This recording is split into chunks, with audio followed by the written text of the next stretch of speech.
झुक झुक झुक झुक आगीन गाडी, धुरांच्या रेषा हवेत काढी. नमस्कार मंडळी, कसे आहात सगळे? आज एकदम इंटरेस्टिंग व्हिडिओ घेऊन आली आहे. यात मी बऱ्याच छोट्या छोट्या टिप्स दिल्या आहेत, म्हणून व्हिडिओ शेवटपर्यंत नक्की बघा. कस्टमरला 1.5 किलोचा एक केक पाहिजे होता, पण ते 2 फ्लेवरमध्ये कन्फ्यूज होते. म्हणून मी त्यांना 1 kgचा चॉकलेट व ½ kgचा पायनॅपल फ्लेवर सजेस्ट केला. कस्टमरने वेट आणि थीम सांगितली होती. त्यांनी पाठवलेल्या केकचा फोटो मी इथे लावते आहे. पण मी शहाणपणा करून त्यांनी सांगितलेला केक न बनवता माझ्या मनाने मला पाहिजे तसा केक बनवला. मग कस्टमर चिडले का? तर ते व्हिडिओच्या शेवटी सांगेन. 1 kg चॉकलेट व ½ kg पायनॅपल केक बेक करून घेतले. क्रम कोट करून 1 तास फ्रीजमध्ये ठेवून सेट करून घेतले. लाईट ग्रीन कलरने केकला फिनिशिंग देऊन घेतली. त्यानंतर ग्रीन जेल कलरने केकला शेडिंग देऊन घेतली. शेडिंग करण्याची ही ट्रिक खूप छान आहे. इथे तुम्ही जास्त कलर न वापरता थोड्या कलरमध्येच अगदी छान शेडिंग देऊ शकता.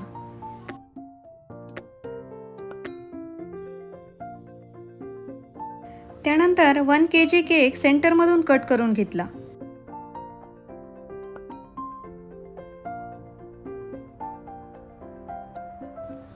केक बेसवरून थोडा सैल करून घेतला, जेणेकरून आपल्याला केक उचलताना इझी जाईल. त्यानंतर अर्धा केक उचलून 16 बाय 16 इंचाच्या केक बोर्डवर ठेवून घेतला.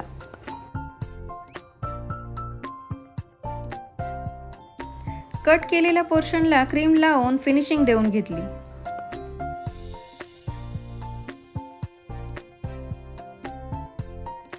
याचप्रमाणे दुसऱ्या अर्ध्या पोर्शनलाही क्रीम लावून फिनिशिंग करून घेतली.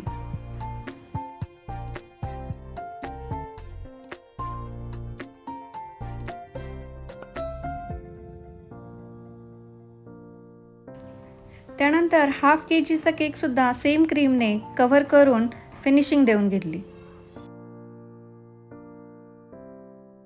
इथे तुम्ही खूप जास्त फिनिशिंग दिली नाही तरी चालणार आहे, कारण आपण याच्यावरून ग्रास व सँड याचा इफेक्ट देणार आहोत.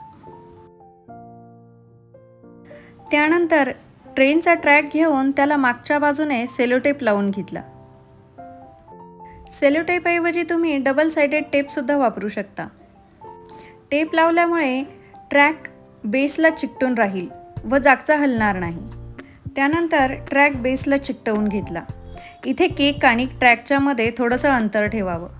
तुमची ट्रेन या ट्रॅकवरून इझिली पास झाली पाहिजे. अंतर कमी असेल तर ट्रेन व्यवस्थित पास होणार नाही व तुमचा केक खराब होईल. इथे माझ्याकडनं एक चूक झाली आहे. यामध्ये मी अजून थोडं अंतर ठेवायला हवं होतं आणि उरलेला अर्धा केक ठेवण्याआधी ट्रेनची ट्रायल घ्यायला हवी होती. एनिवेज तेवढा प्रॉब्लेम काही आला नाही. त्यानंतर उरलेला अर्धा केक सुद्धा ठेवून घेतला.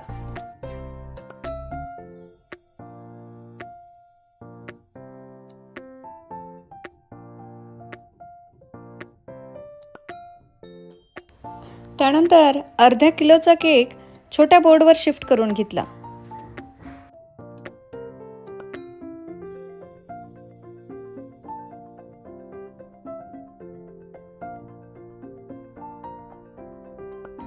मोठ्या केकवर हा छोटा केक अशा प्रकारे बेस प्लेट सहित फिक्स करून घेतला आणि या 16 बाय 16च्या बोर्डवर बनवलेलं सगळं स्ट्रक्चर फ्रीजमध्ये सेट होण्यासाठी ठेवलं. त्यानंतर कपकेक्सवर ग्रास नोझलने ग्रास काढून घेतली आणि कपकेकसुद्धा फ्रीजमध्ये सेट होण्यासाठी ठेवले.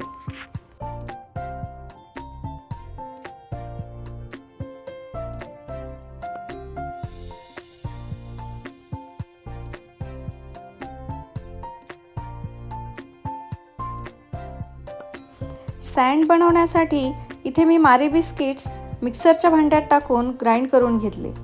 उरलेलं डेकोरेशन मी व्हेन्यूवर जाऊनच सेट केलं. पूर्ण ट्रॅक कव्हर होईल एवढा मोठा केक बोर्ड माझ्याकडे नव्हता, त्यामुळे मी उरलेला केक व्हेन्यूवर जाऊन सेट केला. अर्थात या पार्टीसाठी मलाही इन्व्हाइट करण्यात आलं होतं.